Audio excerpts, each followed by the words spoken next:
في ساعات الفجر الأولى من يوم الجمعة، تمكنت عناصر الدائرة الأمنية 11 بحي المسيرة من إلقاء القبض على شخص يشتبه في تورطه في عمليات سرقة الدراجات النارية، في خطوة تؤكد الجهود المستمرة للأجهزة الأمنية لحماية المواطنين وضمان سلامتهم. جاءت هذه العملية عقب تلقي شكاوى متكررة من سكان الحي حول انتشار سرقات تستهدف الدراجات النارية، وبفضل تحريات دقيقة ومراقبة ميدانية مستمرة، تمكنت العناصر الأمنية من ضبط المشتبه فيه وهو يحاول سرقة إحدى الدراجات. تمت إحالة الموقوف إلى الضابطة القضائية لتعميق البحث وكشف جميع الملابسات المحيطة بهذه القضية.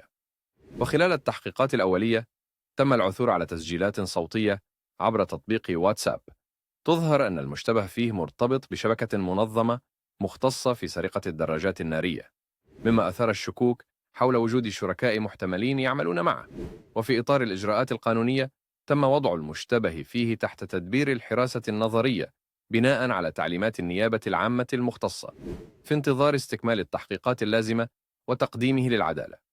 تجدر الإشارة إلى أن هذه العملية تأتي ضمن سلسلة من الحملات الأمنية المكثفة التي أطلقتها السلطات المحلية للتصدي لظاهرة السرقة، خصوصاً تلك التي تستهدف الدراجات النارية، نظراً لما تشكله من تهديد لأمن وسلامة المواطنين.